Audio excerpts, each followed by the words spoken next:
You're listening to the Boston Greeks podcast with Adi and Foti. They've been bringing Greek culture online since 1998, and now they're bringing you the best Greek guests Boston has to offer. So grab your kafedaki and join us.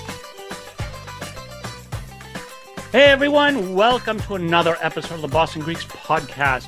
We have a continuation of a series that we've been doing, and it's actually really exciting, especially if you're in the Boston area, if you could physically go to where our guests are representing, because these are like the hot spots. These are the cool, everybody's talking about them, a lot of stuff coming up for them, but we're going to get into that whole conversation, but it's a continuation of our series with these amazing individuals.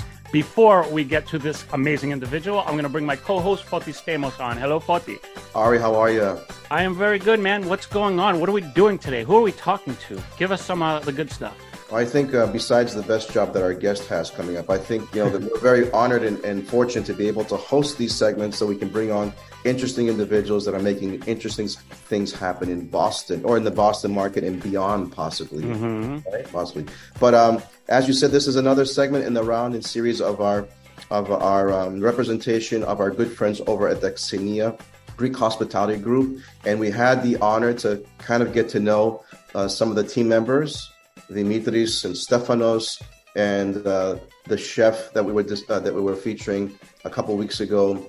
And now with us, we have beverage director Lou Charbonneau. Lou, thank you so much for joining us. This is one of my dear and heart subjects, so I'm going to really be interested to hear a lot about who you are, your background, and how you are doing today in this position with the Xenia Greek Hospitality Group. Welcome, Lou. Thank you for having me on here. Our pleasure, man. Our pleasure. Let's before we get into the current status, give us a brief history of who you are, where you're from, and what kind of led you down this path that you're on. Oh boy. How long is this segment? Yeah. you have 30 seconds. Quick. No, I'm from Massachusetts. I grew up in Wistah. I came out here to Boston in 2010 after working on Nantucket for a couple of years, which cool. Yeah, it was my first bar gig out there when I was 20.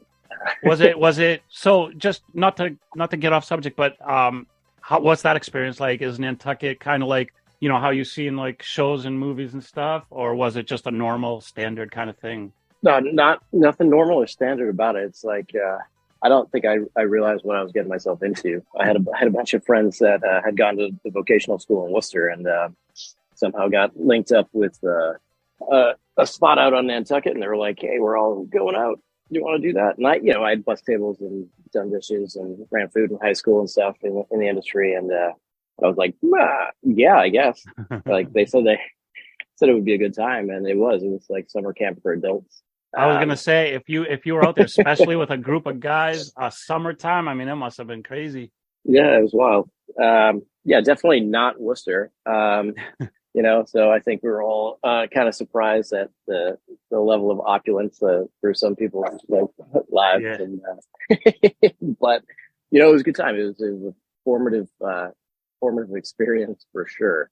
Could I ask, is that where you kind of decided that this is kind of going to be your career path, or did that happen later on? Or I think the notion of the possibility and the potential in continuing down it was certainly planted there, because it's a seasonal job and you have people from all over the world that just come and work for a few months and then they go somewhere else or they go back home or whatnot. And it quickly became apparent to me that if you were inculcated in tending bar and you learned things and you knew how to do it, you could go anywhere and do that fundamentally. So as an option for, firstly, like a stream of income, it was like, oh, that's pretty cool. You want to explore, be an adventure. But, for myself now, like the creative aspect of it and the enjoyment of the guest interaction, all the people that you meet and just the energy of it, that coupled with the potential for that was cool and inspiring for me. So it was like, everyone, you could make a Cosmopolitan in Boston.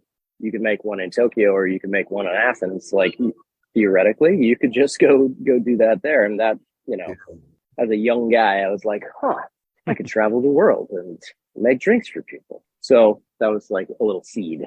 Can I ask Lou a real quick question? Being Yeah. that you were in Nantucket, did you meet anyone famous while you were tending bar that you made drink for? Did you make any famous actor or athlete a drink while being out there? I didn't. I think, well, here the thing is that for the venue that I was at, if we had any high profile people, they weren't sitting at the bar. They were Gotcha. All right, that makes sense. They were at a table. That makes sense. Yeah. So I saw them and may or may not have, decided to run drinks over myself to the table and then completely spilled an entire tray on top of it. I won't say who that was, but yeah. Cool. Well, that's cool. So that was an experience that seemed like it would be something that's, definitely memorable for you. Seeds were planted, and where did you go next? What happened after that? I moved to Boston after that, and thought, I had taken some time off from going to school, and then I was like, yeah, go to Boston, do some restaurant stuff and do school. And that's what I started initially doing. And then quickly it was just like, it was bartend 24/7. Let's do this, But fortunately, when I got here, I had applied at a couple of different spots, and I had thought to myself initially, like, oh yeah, maybe it makes more sense to just grab like a serving gig, get out a little bit earlier, generally, a little different energy, and that coupled with being enrolled and doing a program, kind of made a little bit more sense. But I was like quickly snagged to hop behind the bar, and I was like, yeah, actually, you know what, this is way better. Let's just do this. And I fell in with a bunch of guys that had really been at the forefront of revitalizing cocktails in general in Boston in the 90s. They're all a lot older than I was, but I think I was really lucky to get to work alongside those guys and learn from them, and hear all their stories. And so it like created like this foundation and kind of a context for like a timeline of like how things actually worked. And it caused me to have like an appreciation for what we do and why we do it, and so this how it becomes that experience like gave you some of the practical kind of knowledge of what your career entails, right? These older guys kind of like showed you the ropes, kind of made you. I'm trying to think, like, teach you like what not to do, teach you what you can do, teach you what the possibilities are. Kind of that experience is kind of like a really good thing to have as a young guy coming up in that. Does that sound? Yeah, no, for sure. Yeah, that is accurate, because I think it was, they had a lot of insights to like impart directly, like, hey, like, for instance, like every time I make a Vesper, like, and ever since then, like I still hear one of their voices in my head for, I can't help but not, but just like watching them interact with guests, and kind of what their thought process was in, just kind of like handling the bar. Like there is a transactional nature of bartending, which I don't ascribe to, like, hey, what do you want here? You make it, whatever. But like, if you're really like tending bar, you're in control over like what's going on there. And, you're throwing a party, and watching these guys like do it. I was just like, all right. That's apart from just learning drinks and, honing technique. It was really about like being capable of running the bar, and everything that's going on throughout the whole night. You're not a vending machine. Yeah. People go into bars for other people, Yeah, I think Lou, you raise a great point, because I think in a lot of establishments that we might not frequent, but we go to, we're missing that element, and the fact that you're actually discussing it. I think that's a very important aspect of any concept or restaurant group. So the fact that you just mentioned that, I really appreciate that you bring it to light. So how close was that, where you were at that point, to hooking up with your current group? Was there a long road between then and here, or was it kind of like you kind of got snagged by these guys and you've been there since? Well, the next leg of the the journey was I, was doing this for a bit. It was like 2 years at that point. And then I was, asked and tapped to do like some management stuff. And I thought, yeah, that'd be cool to get that under my belt. So the group that I was working for asked me to go over to Sansi and manage it. And I was like, okay, and that was like the heyday, the golden era of Sansi was like the biggest thing in Boston, I was like, yeah. And so going over there, that's actually where I met Tasha. It was like 2012. So we've known each other for a very long time, but for people listening, who is Tasha exactly? Tasha is our VP of operations for the group. And that's somebody that we'll probably have on the show soon at some point, just so you guys know what he's talking about with Tasha. So you met Tasha, and sorry, I interrupted you. Oh, no. Yeah, no, her and I were both managers there just coming on. And that's kind of, I think, where it all went, because I did that for a while. She did that for a while. She, went on to work for some other things. I took over some bar programs within that company. I kind of bounced around, helped open some other spots. And then, a couple years down the line, when we were opening up committee in Seaport, they asked me what was going on, what I was doing. And I was stubborn, and I had some other things in the works. I was like, yeah, it seems cool, but I'm doing some other stuff. I went and worked in Thailand for a few months, consulting for some bar program there. It helped open up Cafe Art Science out in Kelly Square. Mm-hmm. So it was just like, testing the waters. I was still like intermittently going back and forth, like taking classes at various institutions as I went along. And then at a certain point, I was just like, yeah, you know what? let's do this. So I came over to committee in 2017, I think. And then it all kept going from there, because I, at that point, just kind of wanted to bartend so that I was, still able to do school, et cetera, et cetera.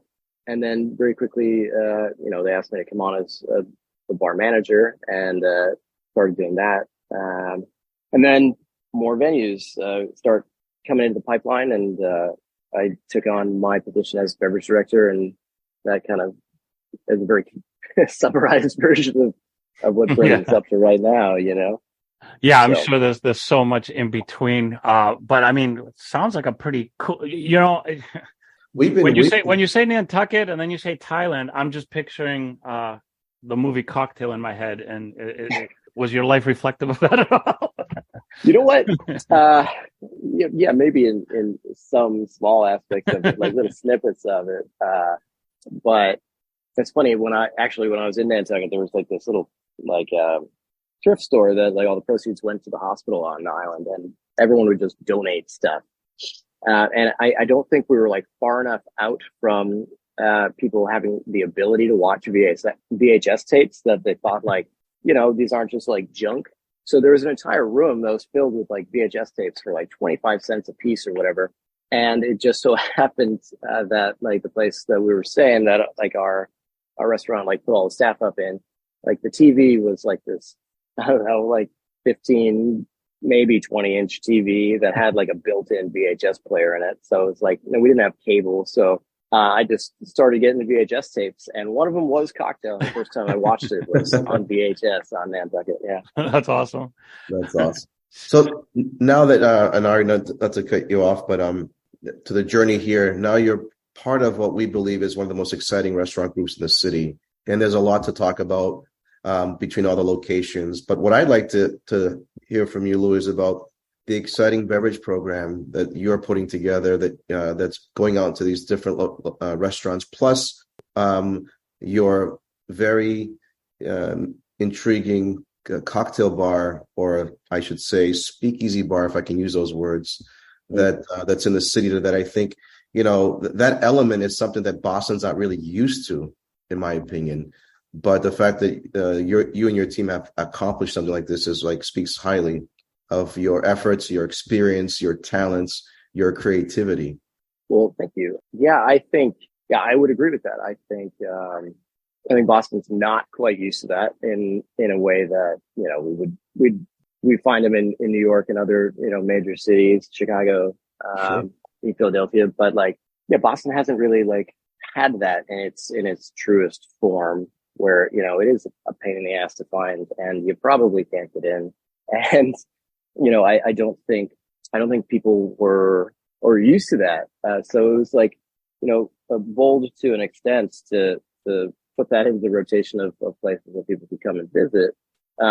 But at the same time, I always kind of viewed it as, hey, this is a nice thing to kind of, get the ball rolling, because if everyone is into it, right, it sets a precedent for other people to do similar things if they want to, and it just kind of allows the greater drinking culture to be okay with that and want more and be more excited about kind of like, different types of experiences. So, I mean, that's cool for me, especially now to see it almost a year in, still trucking along and people actually like, being into it, I mean, all of your locations have a fascinating beverage program. Your wine programs are eclectic. You're featuring, very adventurous, which is great, and the confidence behind your team to actually execute these eclectic programs. Your cocktail program is beyond anything that I've ever seen in the city of Boston. So we can maybe touch light on, the vision and what goes into, your cocktail programs, because I'm sure it's not just about fresh ingredients and a clever name to a cocktail, but I think it's a process. I mean, when we go out with R and have drinks, I mean, we've noticed that, it's not just serving, it's also building a cocktail that today we appreciate it, because there's tribute to some of the classics. And I noticed that there's some representation of what cocktails were being offered maybe decades ago. They're being reintroduced, but maybe we can just shed some light on the vision, the approach to the program. Yeah. I think, well, first and foremost, like everything that is going on with Hecate is really story driven. And the importance that I found in that, people like stories. They like to know why things are the way they are, whether or not, they want to, like, how deep they want to get into it. Mm-hmm. I think it's an important aspect of understanding, like, what you're drinking, why you're drinking it. Like, take classic cocktails, for instance. They've become classics because, they're probably delicious. But, when we go back and we think about the history of it or why it is the way that it is, there is a story behind it, and not because someone just came up with it, but, it exists inherently by the virtue of it, sticking around and people caring about understanding why it is that way. Right. Right. When we're creating new things, we don't have that luxury. But we do have the option of having the intentionality behind, like, the choice of ingredients that we're using, the flavors we're promoting, whatever archetype of cocktail that we're kind of working off of. And then with respect to that venue, like the design, the aesthetic, the environment, and especially the menu are all extremely intentional to be cohesive and create a narrative, create a story, create like this mythos that can exist within there, so that, everything lines up and it is a total experience. So it was very important for me to kind of embrace the identity of the aesthetic, the idea of the name, the concept, with each of the drinks that are going on there, so that they tell a story. They're a reference to something else in its name, or the name informs, my process when I was putting them together with the ingredients that are being used. But it all is under the umbrella of, this kind of pan mysticism that can exist, across the globe. It's not specific just to Greek mythology. While it's, named after the Greek goddess of magic, like that, every culture has their own magic or, belief structure that touches on those things. So when we're sourcing ingredients from all over the globe, like, I think paying homage to those various things is important to just kind of, embrace that identity. And that's kind of the process there as far as how it exists, Excellent. Yeah. I mean, kudos to you and what you're doing. Kudos to the fact that you're really ahead of the curve, in my opinion, as we mentioned about the Boston scene. And there's a lot of great restaurants out in the city with great programs, but I think you guys hit it out of the park on all aspects. I think from hospitality to aesthetics, decor, vibe, ambiance, flavors, taste, and execution. We're big fans of what you're doing. And I'm sure you've got a lot on your plate. I mean, and we can talk about the fact that you just mentioned Hecate, which is one of the most recent, you said within a year, recent additions to the Xenia Greek hospitality group. Maybe you can just touch a little bit about the establishment so our audience knows and, inspire them to actually pay a visit and have a drink. And then we can talk about some of the other locations. Hecate, we're open Wednesday through Saturday, 5 to 1. We're tucked in an alley right behind, right underneath Cressy, 48 Gloucester Street in Back Bay. So, it is first come, first serve, no reservations. But, do you need to know somebody to get in? Doesn't necessarily help, but, Just throwing that out there. But so so the entrance is alley entrance. Correct. We have a very small sign, so if you're paying attention, our symbol, the sigil, is up in the alley, but you have to go through some other doors to get there. So gotcha. Okay, but there's no side door inside from Gracie to get there. No. Nope. Okay, fair enough. And then you are working on another project that's coming up in the pipeline pretty soon. For the Xenia group. I'm sure when we get Tasha on board in our next segment, we can talk about operation-wise. Anything else that you want to shed some light on or share with us about the beverage program Xenia? I mean, I know we've talked quite a bit about where you started, where you were going, and where you are today.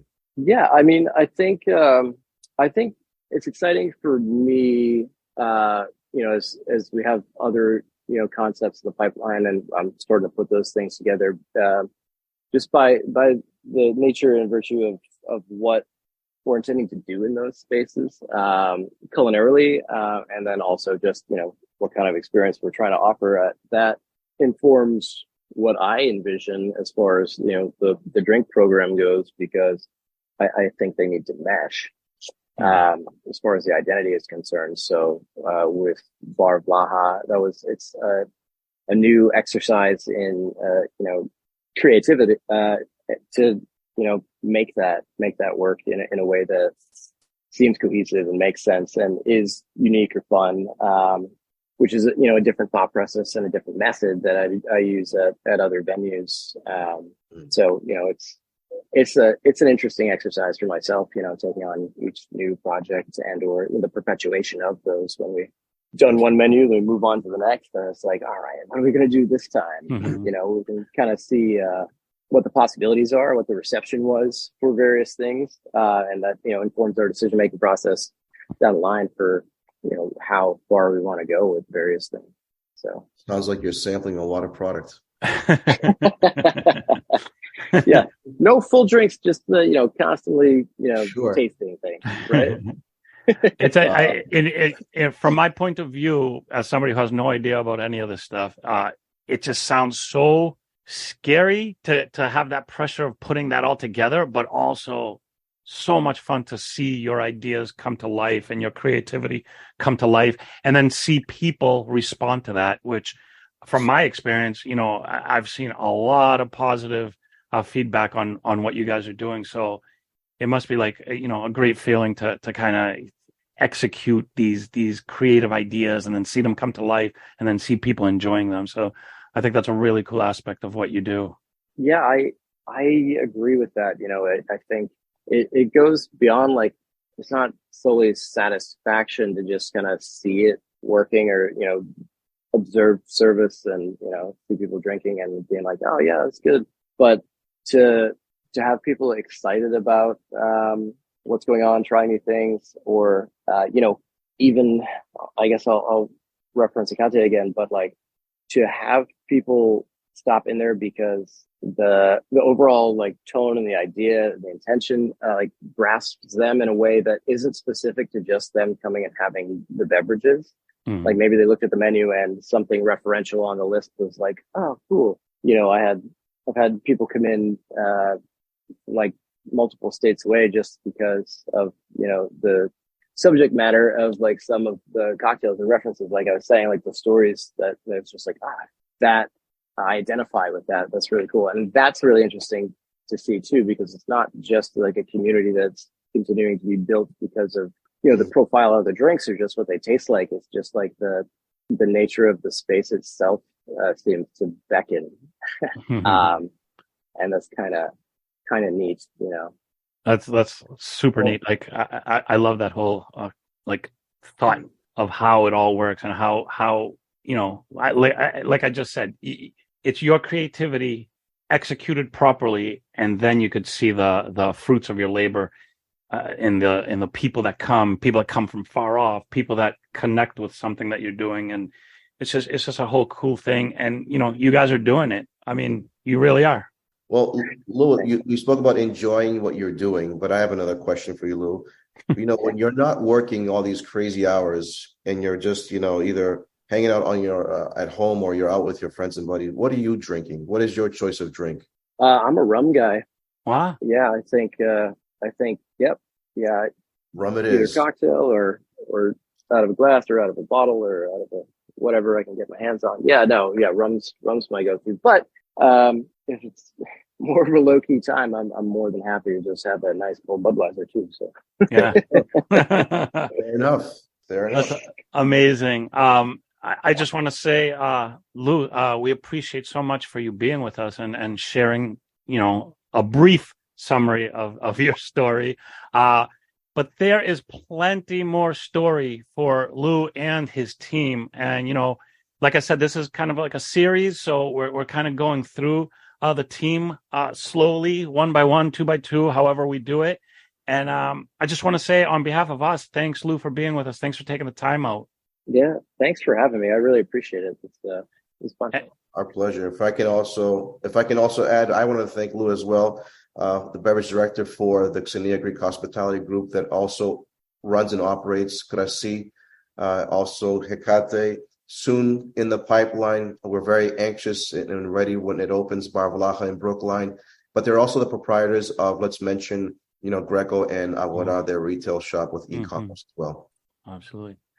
All right. So everybody out there watching and listening, thank you so much for being with us. Once again, Lou, thank you so much. We appreciate your time. Amazing story. Can't wait to meet you in person at some point. And good luck in all your future endeavors. Good luck with everything you guys are doing. Thanks, everybody out there, for watching and listening. Thank you to my co-host, Foti. And we will see you all next time. Cheers, Bye-bye. everyone. Thanks, guys. Appreciate it. Thank you.